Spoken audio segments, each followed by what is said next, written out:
Hello and welcome to Spoken Like a Native podcast. My name is Diane. I'm an English teacher from Scotland and a devoted language learner, and this podcast is for those learning English to improve their listening and vocabulary, with episodes on engaging topics like culture, current events, history, and how languages work. If you want to improve your speaking and listening, head over to speakmeters.com, where you can take part in small group conversations hosted by native speakers. This is an amazing way to boost your fluency, expand your vocabulary, and increase your confidence by practicing with qualified, certified, and selected native speakers who really enjoy helping people. There are sessions at a range of levels for English, French, Spanish, and German, so book your first session today, speakmeters.com. And don't forget, you can take part in this podcast by telling me your ideas for topics. Information about how to get in touch with us is in the description. Enough beating around the bush, let's get this episode underway. Hi, and welcome to episode 2 of the Spoken Like a Native podcast. Today, it's going to be part 1 on a series about myths and stereotypes about Britain and British people. This is going to end up being quite a long series, but for today, we're just going to cover. By the way, you can also get in touch with your own stereotypes. Don't worry about being offensive. We can handle it. We're quite good at laughing at ourselves. Okay, so number 1 I'm going to talk about is that British people are very reserved, or in a possibly more negative light, people from Britain are cold and unfriendly. Number 2, British people are very polite. Number 3, Britain is always cold and rainy. Number 4 is that British people drink way too much to the extent of being alcoholic. What springs to mind when you hear those? You think, yeah, that's them. I know the British, they're just like that. But before I get into saying why you might be right or you might be wrong, I'd like to quickly just talk about something which is a big bugbear of mine. If you don't know the word bugbear, it means, in French, is bête noire. It's like something that really annoys you. It really grinds your gears. It gets your goat. It irritates you because you're like, I know it's wrong. And for me, that is when people from other countries, like French speakers or Spanish speakers, will talk about Britain, and instead of saying Royaume-Uni or Reino Unido, they say Angleterre or Inglaterra. Okay, that country exists. England is a country. However, it's not the same as Britain.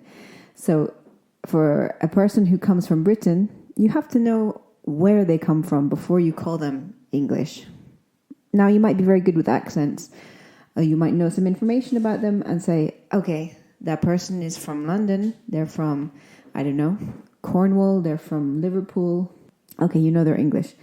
But if you don't know where they're from, you don't recognize their accent, you could be putting your foot in your mouth if you say to someone, oh yeah, you English people are like this, even if you're just making a friendly joke.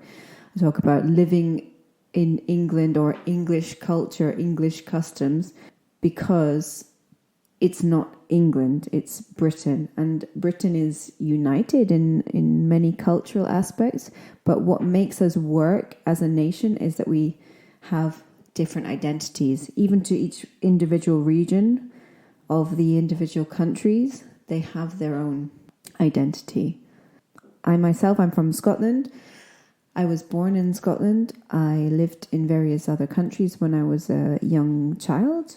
And then I spent some time in Scotland later on. And then in England, I lived a lot of time in England. And something that I find irritating is when people talk to me and they refer to les Anglais, los ingleses, Inglaterra and Angleterre. And really, they're talking about the British Isles. Maybe even they're including Ireland in that too. A telling example of this for me, I was in Spain not long after the Queen died, Queen Elizabeth II died, People were referring to her as the Queen of England, but she was the Queen of the United Kingdom of Great Britain and Northern Ireland. That's the name of our country. It's not England. So I would give you some advice. If you can do it, please, when you're talking about British people, about Britain, please use the correct word. If you're speaking English, say Britain, British people. If you know more about that person, say, okay, it's an English guy, if he actually is English, for example. Or, in French, you want to say Royaume-Uni, and in Spanish, you want to say Reino Unido, and not say English. And another reason that people talk about England is that England has the biggest population, and of course, the parliament, the government is situated in London, in the south, and there is a lot of controversy about how the UK, most parts of the UK, don't get as much power or as much money or as much attention as the southeast of Britain. So London and kind of East Anglia, southeast area, they get a lot of funding, and they're really nice places to live. Very expensive, but lovely if you can afford to live there. But there's lots of very deprived areas that don't have a lot of power or attention, or don't get a lot of coverage in the media always. Anyway, England has the largest population, and it has a large proportion of recent immigrants, or people who are in second or third generation immigrants. So when you say British, you could be talking about a Scottish person, a Welsh person, someone from Northern Ireland, or someone from England. Equally, all of those national categories could also be composed of a dual identity. For example, someone whose grandparents are Indian, or from Nigeria, from Hungary, or from a wide range of other countries. Therefore, a large number of people identify as having both a non-UK and a UK nationality and cultural identity, as British culture has been very accepting of a big range of people, lots of different people. We have seen very prominent examples recently with figures in the UK government, such as Rishi Sunak, who's the current Prime Minister. In fact, the current Conservative cabinet, so they are a centre-right government in the UK. That's not a left-wing government. They have 5 out of 22 of their members are not white. So that's 23% of the current government in a country in which only 14% of people are non-white people. So what I mean to say by that is that Britain is incredibly diverse. And so anyone who's lived here for a long time or who was born here is British. So it's actually a very diverse country. Okay, with all of that long-winded preamble out of the way, let me talk about myth number 1. British people are cold and unfriendly. Okay, or reserved. So I think most of these myths or stereotypes will have an element of truth to them. Actually, this idea about being reserved is strongly linked to point 2, myth number 2, about being politeness, how important politeness is. What can come across as being unfriendly, so come across means to convey, to communicate, to seem, what can seem unfriendly is in reality what British people see as being respectful of the other person and of not intruding too much into another person's business. This is particularly true within England, within the south part of England. So this apparent unfriendliness is not universal. If you go to most parts of Scotland, Wales, Northern Ireland, and the north of England, you will not get the impression that people are unwilling to talk to you or to make your acquaintance. That's because in these parts of the UK, it's more normal to speak to strangers and to easily make friends. These cultures are more direct. There's more chatting. In Scotland, there's words for these things like the banter, the patter, havering. We have different ways to talk about, the fact that people just talk to each other a lot. However, despite the people of the south of England taking their time to be more informal with you, so that is true. If you're in the south of England, it does take a few more steps to become intimate, to become really a good friend. This is all to do with respect. It's respecting someone's personal life, their privacy. It's a very important value in England. However, being generosity and kindness with strangers is a feature of everywhere that I've ever been in the UK. People are very helpful. If you ask a stranger for help in the street, people will bend over backwards to help you. So bend over backwards means go above and beyond, do more than you need to. Sure, I can show you where that is. I can walk with you there. Oh, it's over there. Let me show you on my phone. Let me call my friend to help you. People will help. Of course, not everyone. If you're standing in the middle of London, no one is even going to look you in the eye because there's just too many people and everyone's incredibly busy. So in the middle of a busy city, an overpopulated city, you're not going to have that easy exchange, but you will usually find someone who'll be able to help you. So the smaller places or the medium-sized city, in those places, people are incredibly friendly and they will help you.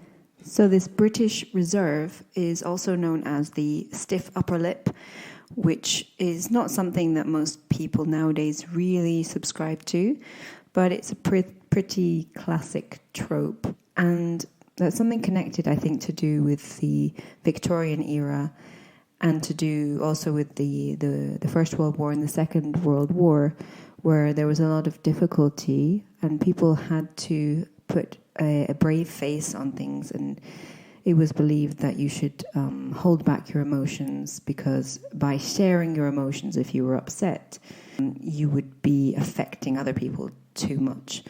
And so I think in some ways there is still a hangover of that idea.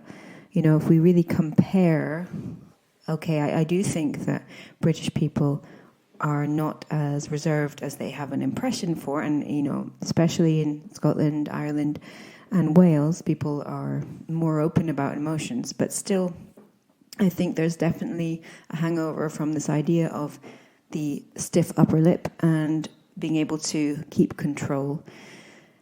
So this idea that you are somehow polluting the general emotional shared space by unburdening your feelings. So that's not just about bursting into tears or having a wobbly, as we would maybe call it, when you have either you scream at someone or you start crying. It's not just about that, but it's the idea of, like, you know, if you're quite angry or irritated, you're going to be careful about showing it. Especially if you're in public, if you're in a shop or you're at work or you're with friends, and until you know someone extremely well, it's rare that you will really share something like, oh, you're an idiot, put in swear words here, or I'm really, really cheesed off. You're not going to say that too much. And if people do that and they share their emotions and they gesticulate doing gestures, it does stand out. And it's something that I didn't really notice until I had more and more contact with Spanish-speaking people.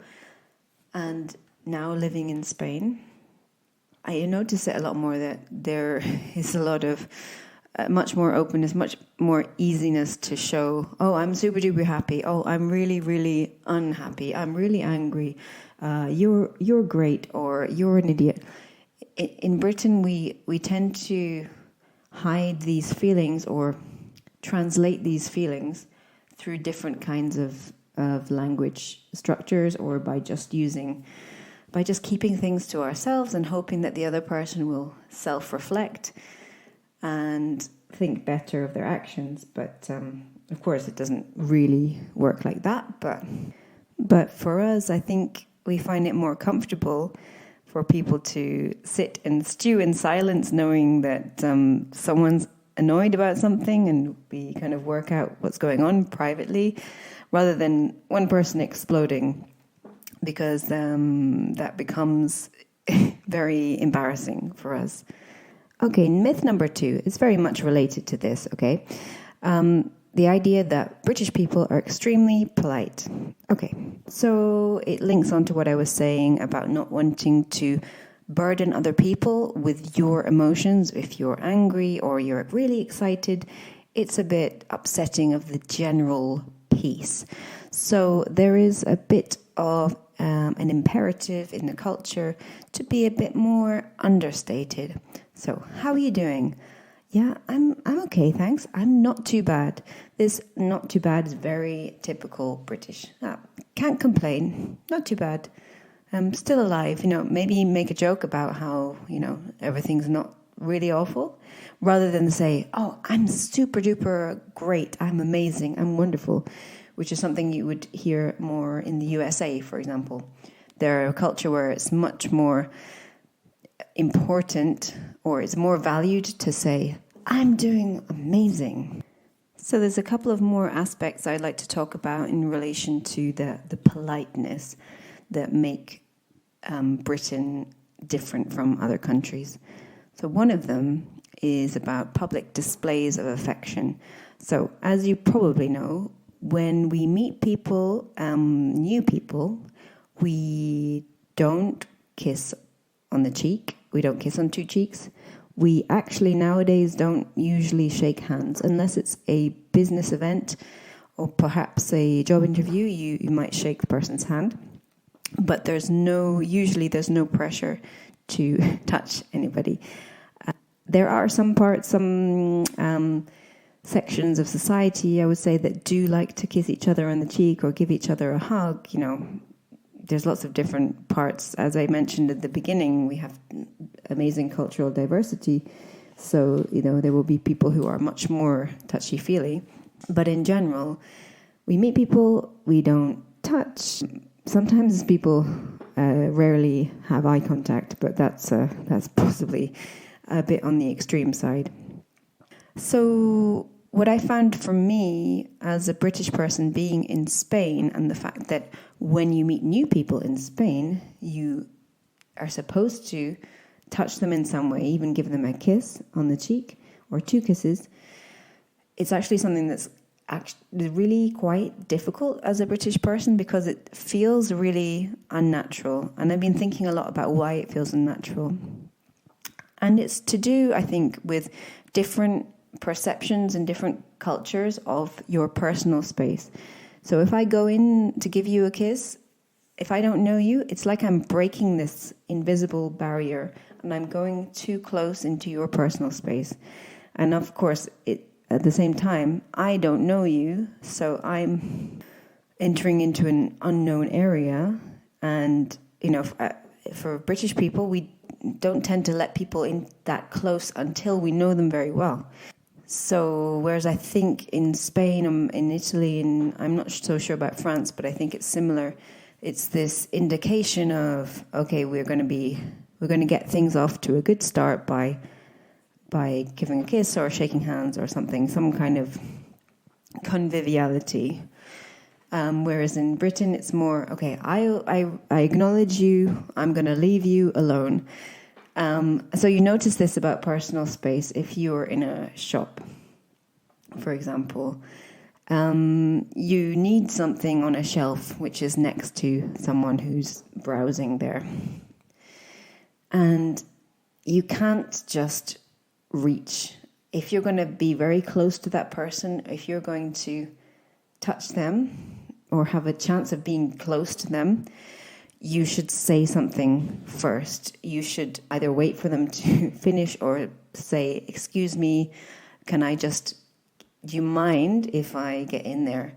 In Spain, I notice people will just go right in, grab whatever they need.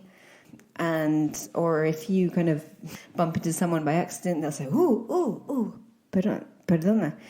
In Britain, if you there won't be a reaction of, oh my God, I can't believe you did that. But there will be some staring, perhaps, some sense of, oh, don't you know that you're not supposed to get close to people? So that's one thing. You have to give people space. If you're going to get close to someone, say, excuse me.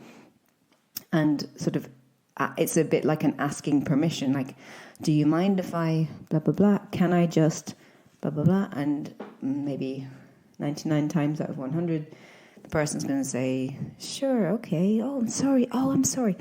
So apologizing for that kind of thing, you're in someone's way, it's a big deal.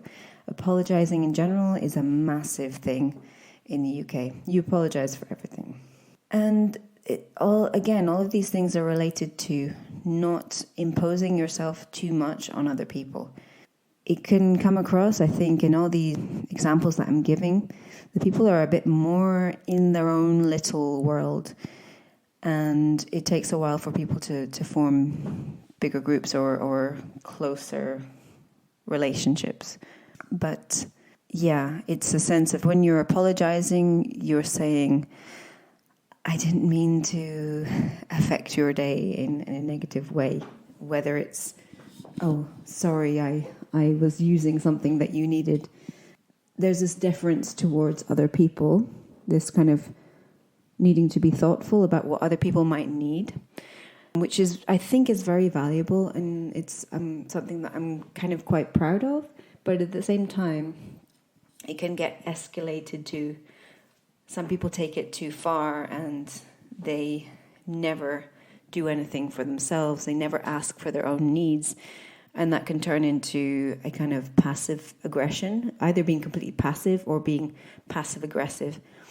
If anyone in the audience knows about psychology, you've probably heard about the different types of relationships that you can have. It's called transactional analysis, where you have either you're having an adult-to-adult conversation where you're both equals, or you're having a parent-to-child conversation. No, you're not actually a parent and the other person's not a child, but you're acting as if you're the boss and the other person is a kid that you need to tell what to do. Or you're acting like the child, or someone treats you like a child and the other person is a parent. Passive aggression is an example of that kind of being a bit of a parent, kind of, well, you should do things that way, but without wanting to directly say, you should do things that way, or I'm annoyed at you for something. This kind of overthinking about what other people need, putting the general good ahead of your individual need, can lead to, for some people, passive aggression. It can also be like, yeah, they're completely non-assertive about things. They don't know how to ask for what they need, and then this can come out in some kind of other toxic ways. But I think overall, in general, politeness is a pretty good thing. It varies from place to place. Another big thing in terms of the politeness is turn-taking in conversations, something that I've also noticed. We let people speak. Of course, there's always different people within every culture, but if you're listening to someone, you're having a conversation with them, let them finish what they're saying before you start giving your opinion or responding with your connected story. Interrupting is kind of a no-no, and I know from personal experience that is not the case in every culture.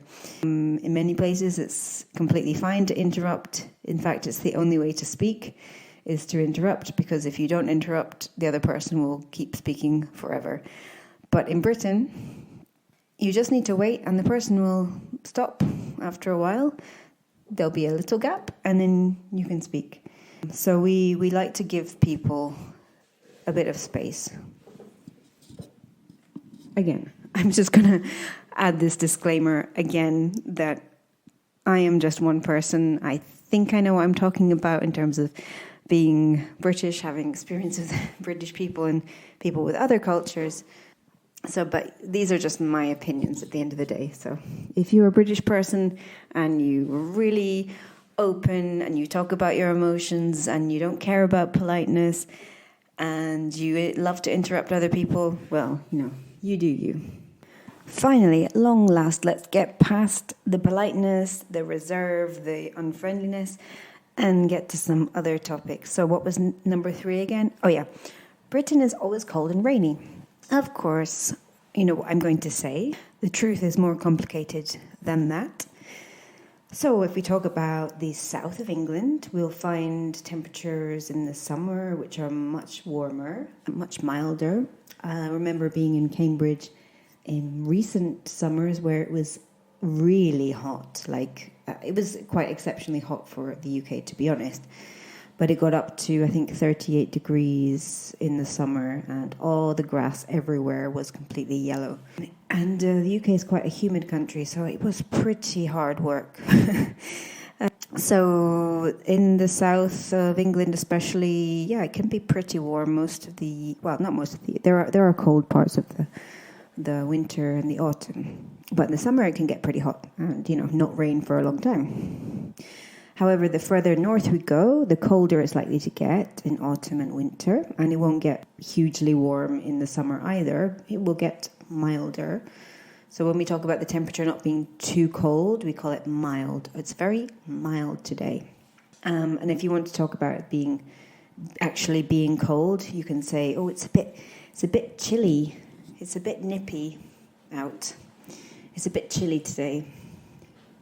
So there's another couple of words you can use instead of the typical ones. And so when I was growing up between the age of about 12 and 18, I lived in the northeast of Scotland, in Aberdeenshire, and we had several winters where we were snowed in.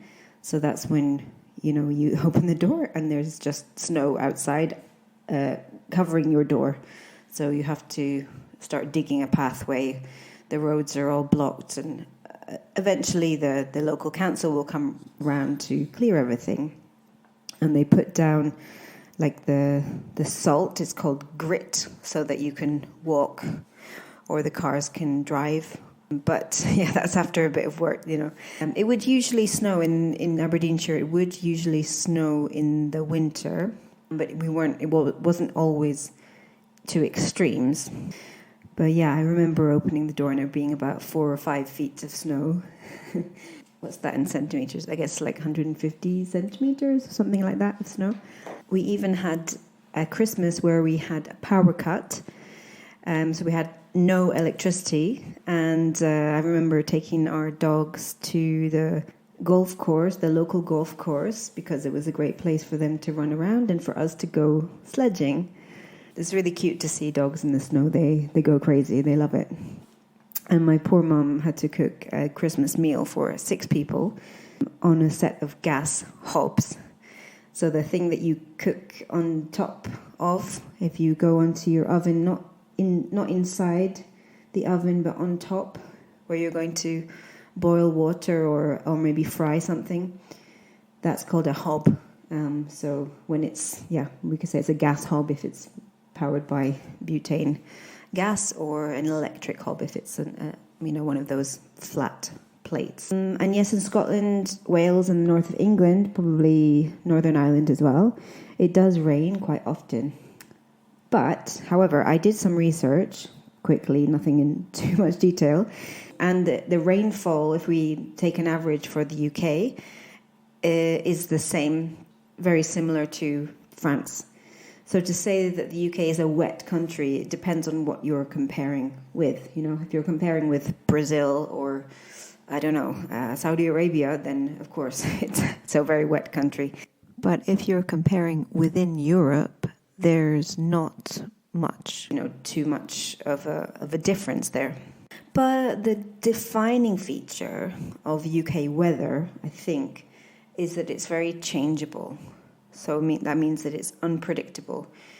You might go out in the morning and it could be absolutely freezing, or it could be raining, and then it will completely change within a couple of hours. So if you go out to work, you might need to take several, you need to think, do I need a rain jacket? Do I need an umbrella? Or do I need something else to change into? So sometimes that can be a bit of a headache. Yeah, I remember being on the Isle of Skye on a holiday that we went on and walking around the island, and the weather literally changed from beautiful, clear, blue sky, sunny, really beautiful. You could see the lochs, you could see the beautiful grass with heather and sheep, and very, very idyllic. And then suddenly it was cloudy, overcast, and raining, and then a hailstorm, and then back to sunny again. So especially in Scotland, it can really change. You have to be prepared for anything. So, and yeah, that can be, I mean, you might think I'm crazy, but I think that's something that's interesting. And I think that is why British people talk about the weather. It's not because we're obsessed with it, it's because it changes. And it can be different in one place to another, you know.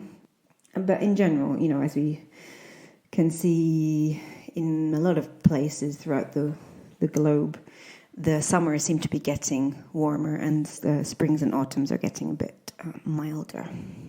Right, so we get to the last stereotype for this part one about myths and stereotypes about the UK and British people. British people are all alcoholics.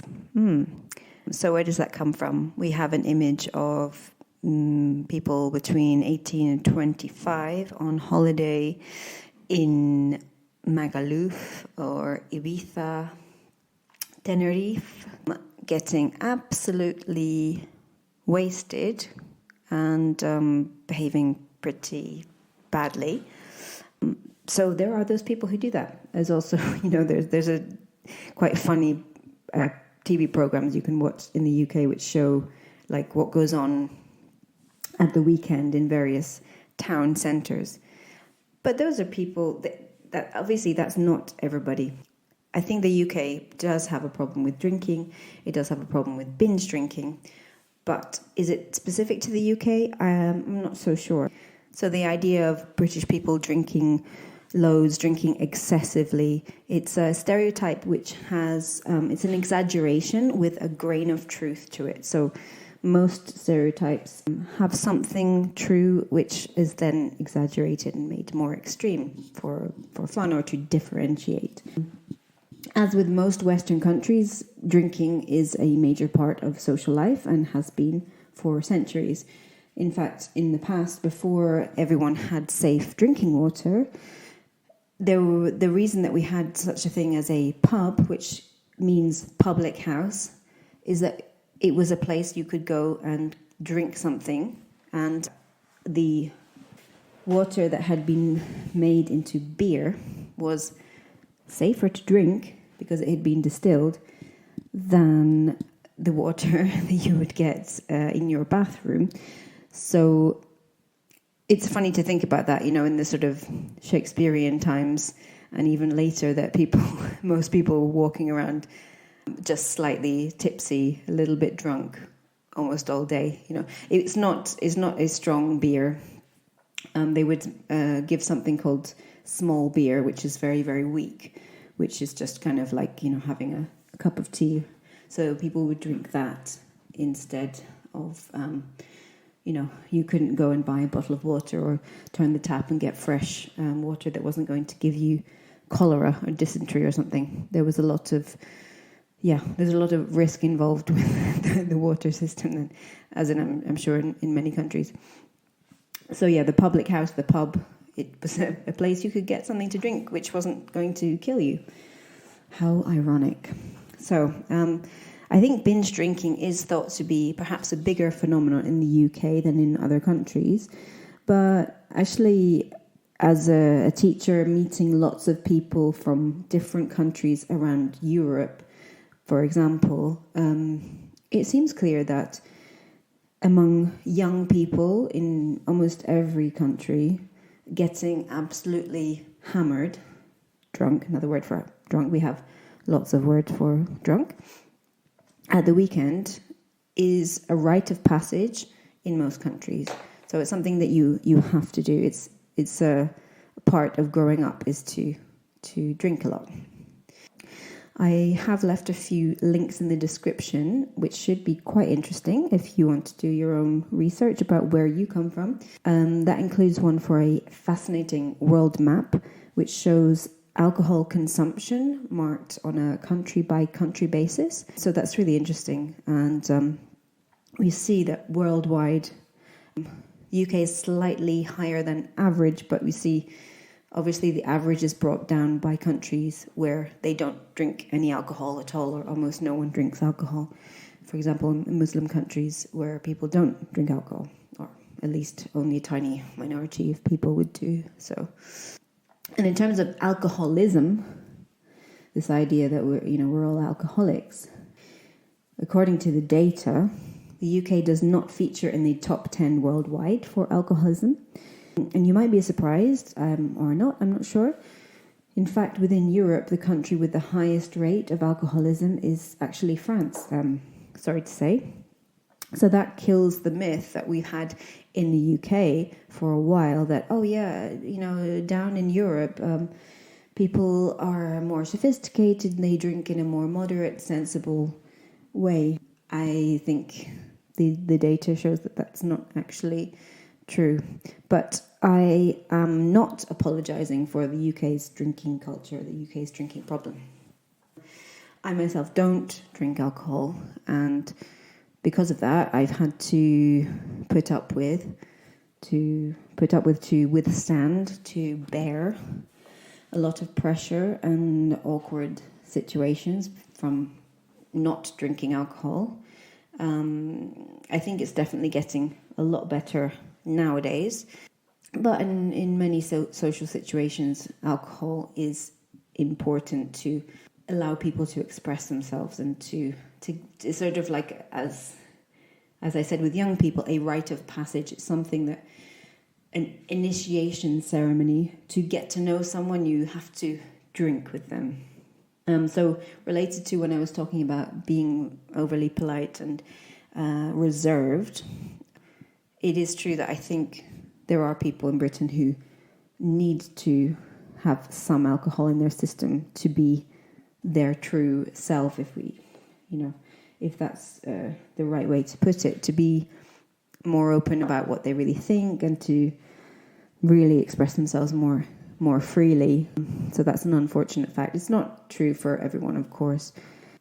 In Scotland, people are quite direct, depending on which part of Scotland you're from, and in there, drinking is still a huge part of the culture.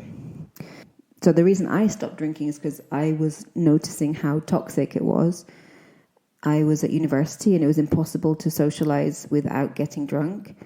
That was in England, but I had also felt in Scotland that we are obsessed with going to extremes in terms of drugs.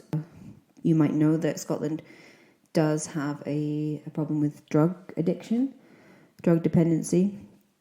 In Scotland, we are obsessed with pushing ourselves. So this is idea, I can handle it. So there's a sort of macho, or a sense of, it's not only macho, but this sense of I'm strong, I can prove how strong I am by taking in a lot of substances, so drinking too much or taking drugs. It's a way to prove how resilient you are. Also, I think the cold or slightly depressing weather in Scotland can make that a little bit worse, because it's a way to warm yourself up, or a way to enjoy the dark evenings if you get drunk. I think in general nowadays people do have a lot more respect for those who don't drink. That's called being teetotal. So yeah, I think it's easier to be a non-drinker nowadays. You don't get the same stares that you used to get, in the same sense of being an outsider, being ostracized. But I think it's going to take a long time to phase out this part of culture that we have that's called, you could call it an escape valve. It's a way to just let go, let yourself relax after dealing with the responsibilities of being an adult. And so, yeah, the conclusion is that we don't have the worst alcohol problem in the world, but I still think there needs to be quite a lot of work to be done. But people are very aware of it, the culture is still there, people still like to drink, but people know that it's not healthy, and I think most people are in an internal battle. Whether that's healthy or not, we'll see. Another thing that's happening is that non-alcoholic drinks, which are very similar to alcohol, like 0% beer or You can actually get spirits which are not really spirits. They just, instead of having a vodka or rum or something or gin, you can get something which tastes quite similar and is designed to be mixed with, Coke or orange juice or tonic water. And it doesn't get you drunk. And that's just to have something similar with a kind of similar flavor. So you can see they're getting a bit more popular because, I think if you're trying to stop drinking completely, and if you're not an alcoholic and you're trying to stop drinking or reduce it, it can be an easier way to phase out the real alcohol by sometimes drinking something which isn't actually alcohol. And there's a huge market for that in the UK. Health is a big topic and people talk about it a lot. Whether it's going to work or not in the long term, we'll have to see. So that's everything for this episode. It's been a pretty epic one. What do you think? What are your opinions about what I've had to say? Feel free to get in touch. If you want me to answer any of your questions about English, any tips and tricks about learning, where to find materials, or where you have a specific question about grammar or vocabulary, don't hesitate to get in touch. I'll be more than happy to answer your questions. And also, if you have any ideas for future topics, again, please get in touch. So, see you next time. Bye-bye. Thanks for listening. What do you think about today's topic? Remember, you can get in touch by leaving a comment or by joining the Speak Meters community. Follow Speak Meters on Instagram and subscribe to Spoken Like a Native on your favorite podcast platform. You can also leave a comment and like the stream. Please, please, please leave a review. It really helps us to find new listeners who are looking for fun language learning content. And lastly, don't forget to head over to speakmeters.com to take part in live conversations hosted by friendly native speakers. That's all for today. Catch you next time. Bye.